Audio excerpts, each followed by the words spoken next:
بسم اللہ الرحمن الرحیم۔ السلام علیکم جماعت پنجم۔ جیسے کہ آپ لوگ سبق سنت نبی صلی اللہ علیہ وآلہ وسلم کی اہمیت کا کام پورا کر چکے ہیں، آج ہم سبق نماز جمعہ کی تعارف اور اس کی معاشرتی اہمیت پڑھیں گے۔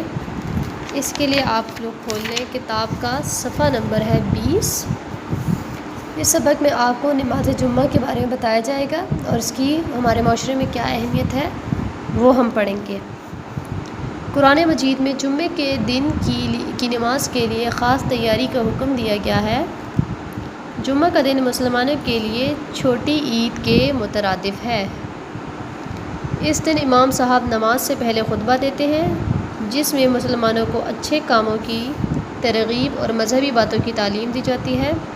اس خطبے کو توجہ سے سننا ضروری ہے۔ جب جمعہ کی نماز، جمعے کے روزے اور جمعے کی دعاؤں کو خاص فضیلت حاصل ہے۔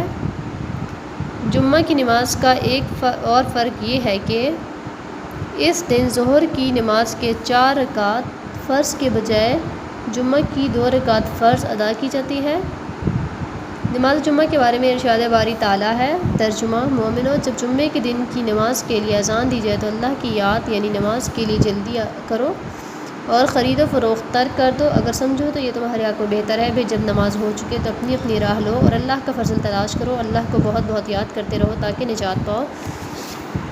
اس میں آپ کو یہ بتایا گیا ہے کہ جمعے کے دن کو چھوٹی عید کہا جاتا ہے کیونکہ اس دن خطبہ دیا جاتا ہے اور مسلمانوں کو نیکی اور اچھے کاموں کی تعلیم دی جاتی ہے۔ اور اس دن جمعے کی نماز 2 رکعت فرض ادا کی جاتی ہے، یعنی ظہر کی نماز ویسے تو 4 رکعت فرض ادا کی جاتی ہے، لیکن اس دن جمعے کی نماز 2 رکعت فرض ادا کی جاتی ہے۔ اور قرآن پاک میں جمعے کے دن کی اہمیت کے بارے میں بتایا گیا ہے کہ جب جمعے کا وقت ہو یا جمعے کی نماز ہو تو سارے کام ختم کر دینی چاہیے اور نماز کی طرف رجوع کرنا چاہیے، اور جب نماز ہو جائے تو پھر بے شک اپنے باقی کام شروع کر دینے چاہیے۔ قرآن کی اس آیت کے ترجمے کو پڑھ کر آپ کی سمجھ میں آ گیا ہوگا کہ دکانیں، دفاتر اور تمام کاروبار جمعہ کی نماز کے لیے بند ہو جانا کتنا ضروری ہے۔ بالخصوص جمعہ کی نماز مسجد میں باجماعت پڑھنا ہر مسلمان پر لازم ہے۔ جمعہ کی نماز کی خاص تیاری کرنا، مثلا غسل کرنا، صاف کپڑے پہننا، لباس پر خوشبو لگانا، وقت پر مسجد میں پہنچ کر توجہ سے خطبہ سننا بہت ضروری ہے۔ اس وقت مانگی ہوئی دعا بھی قبول ہوتی ہے۔ بچوں کو بھی یہ کوشش کرنی چاہیے کہ وہ اپنے گھر والوں اور بڑوں کے ساتھ جمعہ کی نماز مسجد میں ادا کریں۔ جمعے کے دن رسول اللہ صلی اللہ علیہ وسلم پر درود بھیجنے کی بھی خاص برکتیں ہیں۔ یہ دعاؤں کی قبولیت کا دن ہے۔ تمام مسلمان نماز شروع ہونے سے پہلے مسجد پہنچیں اور مسجد میں دیے جانے والا وعظ یعنی خطبہ اور نماز سے قبل خطبہ وعظ نصیحت کو کہتے ہیں، اور نماز سے قبل خطبہ خاموشی سے سنیں۔ ٹھیک ہے، جمعے کے دن آپ کی کتنی اہمیت ہے کہ جمعے کے دن باقی کام دنیا کے ترک کر دینے چاہیے۔ جمعے کی نماز سے پہلے نماز ادا کر لینی چاہیے، اس کے بعد بے شک باقی کام کر لینے چاہیے۔ اور اس دن جمعے کے وقت جو دعا آپ مانگتے ہیں وہ بھی اللہ تعالیٰ قبول کرتے ہیں۔ اور جمعے کے لیے خاص قسم کی تیاری کرنا، مثلا غسل کرنا، صاف لباس پہننا، خوشبو لگانا، یہ سب سنت ہے۔ احادیث کی روشنی میں جمعۃ المبارک کی فضیلت ایک بار نبی کریم صلی اللہ علیہ وسلم نے صحابہ کرام رضی اللہ تعالیٰ عنہم سے مخاطب ہو کر ارشاد فرمایا، کیا میں تمہیں 3 خوشخبریاں سناؤں جنہیں جبرائیل امین لائے تھے؟ صحابہ کرام رضی اللہ تعالیٰ عنہم نے کہا، یا رسول اللہ صلی اللہ علیہ وآلہ وسلم ضرور سنائیے۔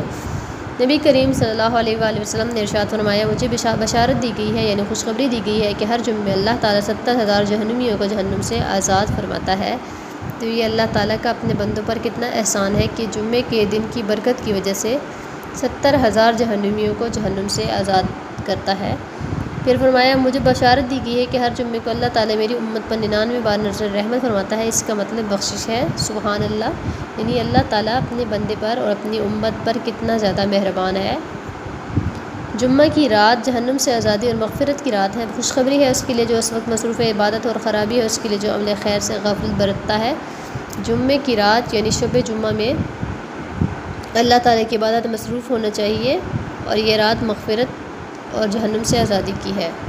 حضور صلی اللہ علیہ وسلم نے مزید ارشاد فرمایا کہ ہر شب جمعہ اللہ تعالیٰ 1,00,000 گنہگاروں کو معاف فرماتا ہے۔ حضرت عمر رضی اللہ تعالیٰ عنہ، فاروق رضی اللہ تعالیٰ عنہ سے روایت ہے کہ حضرت محمد صلی اللہ علیہ وآلہ وسلم نے ارشاد فرمایا، اے عمر، نماز جمعہ کو اپنے اوپر لازم کر لو، کیونکہ یہ گناہوں کو اس طرح رد کرتی ہے جیسے تم اپنے گھر سے گرد و غبار، کوڑا کرکٹ نکال پھینکتے ہو۔ جمعے کے دن نماز کا اہتمام۔ حضرت محمد صلی اللہ علیہ وسلم نے فرمایا کہ اگر کوئی مسلمان کسی خاص مجبوری کے بغیر 3 جمعہ تک مسجد میں نماز نہیں پڑھے گا تو اللہ تعالیٰ اس کے دل پر بد نصیبی کی مہر لگا دے کر اسے پھر کبھی درست راستے پر چلنا نصیب نہ ہوگا۔ نمبر 2 ہے، حضور صلی اللہ علیہ وسلم نے فرمایا جمعے کے دن میں ایک ایسی ساعت یعنی ایسا وقت ہے جس میں اللہ دعا قبول کرتا ہے، یہ ساعت عصر اور سے مغرب کے وقت تک محیط ہے، یعنی اس کے درمیان میں ہے۔ نمبر 3، جمعے کے دن حضرت محمد صلی اللہ علیہ وسلم پر زیادہ سے زیادہ درود بھیجنا چاہیے۔ نمبر 4، ہر مسلمان جمعہ کو غسل کرے، ناخن کاٹے، خوشبو لگائے، پاک صاف ہو اور صاف ستھرے کپڑے پہنے۔ تو اس سبق میں آپ کو بتایا گیا ہے کہ جمعے کے دن کی مسلمانوں کے لیے کتنی اہمیت ہے، اور اللہ تعالیٰ نے مسلمانوں کو اس دن کی برکت سے مغفرت کی خوشخبری بھی دی ہے۔ اور جو لوگ جمعے کی نماز کا اہتمام نہیں کرتے تو اللہ تعالیٰ ان سے سخت ناراض ہوتا ہے، جس کی وجہ سے جیسے حدیث میں بتایا بھی گیا ہے کہ اگر کوئی مسلمان بغیر کسی عذر کے مجبوری کے نماز جمعے کی نہیں پڑھتا 3 جمعہ تک تو اللہ تعالیٰ اس کے دل پر بد نصیبی کی مہر لگا دے گا، اور پھر اس کے دل میں خیر کی بات نہیں جائے گی اور وہ کبھی درست راستے پر نہیں چل سکے گا۔ جمعے کے دن پھر بتایا گیا ہے آپ کو کہ رسول صلی اللہ علیہ وسلم پر زیادہ سے زیادہ درود بھیجنا چاہیے اور وہ تمام اعمال کرنے چاہیے جو سنت ہے۔ تو اسٹوڈنٹس یہ کام آپ کی آج کی پڑھائی مکمل ہو گئی۔ آپ لوگوں نے اچھی طرح سے اس سبق کی پڑھائی کرنی ہے اور اس پر عمل بھی کرنا ہے۔ اوکے، اللہ حافظ۔